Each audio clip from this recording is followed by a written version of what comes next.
પણ મન મૂંઝવણમાં છે એની શું દવા? એટલે કહ્યું ને કે શરીરની બીમારીઓની તો દવા તમને ગમે તે ડોક્ટરો પાસેથી મળી જશે, પણ મન જ્યારે અશાંત થાય છે, આપણી આત્મા જ્યારે કમજોર બને છે, આપણું મન ડિસ્ટર્બ થઈ જાય છે, શક્તિહીન થઈ જાય છે, ત્યારે એની દવા એકમાત્ર ડોક્ટર છે પરમાત્મા પિતા. અને એ મનના તારા આપણે ઈશ્વર સાથે જોડી એની શક્તિનો આપણે જીવનમાં અનુભવ કરીએ ત્યારે જેને આત્મા શક્તિશાળી બને છે. એ મન, જેનું મન શક્તિશાળી હોય એને જીવનમાં પરિસ્થિતિઓ ગમે તેટલી આવે પણ એને દુઃખનો અનુભવ નથી થતો. હાઈની સ્થિતિમાં એ વ્યક્તિ નથી પહોંચી શકતી, એ પરિસ્થિતિઓનો સામનો કરી શકે છે. સમજો કે એક વ્યક્તિ છે, શારીરિક એની એવી છે કે પહેલવાન છે, શક્તિશાળી છે, એ પહેલવાન છે, એને તમે એક જ સાથે 10 કિલોનું વજન ઉચકવાનું કહો તો એની માટે રમત વાત હશે.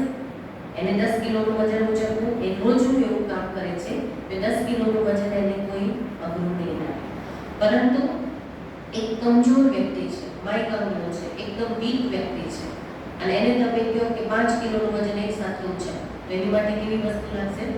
એ મોટી લાગશે. એવી જ રીતે જેનું મન શક્તિશાળી છે એના જીવનમાં દુઃખોના પહાડ ભલે કેમ ન તૂટી પડે પણ એને એ દુઃખ લાગવાનું નથી. આજે લોકો ખૂબ દુઃખી થઈ જાય છે, એકદમ ડિપ્રેશન વાળી હાલતમાં પહોંચી જાય છે, મનથી અશાંત થઈ જાય છે, પરિસ્થિતિઓનો સામનો કરી નથી શકતા અને એકદમ ડાઉન સ્થિતિમાં પહોંચી જાય પછી ભગવાનની પાસે આવે, અમારી પાસે આવે છે ને લોકો કે દીદી અમને બધું ઠીક કરી દો. તો અહીંયા કોઈ જાદુની છડી તો છે નહીં. અમે અહીંયા સમજાવીએ છીએ કે તમે સંસારની દરેક આત્માઓ પાણી પહેલા પાર બાંધો. આપણે મનુષ્ય આત્માઓ શું ભૂલ કરે છે? બધા પાણી આવી જાય પછી પાર બાંધવાની કોશિશ કરીએ.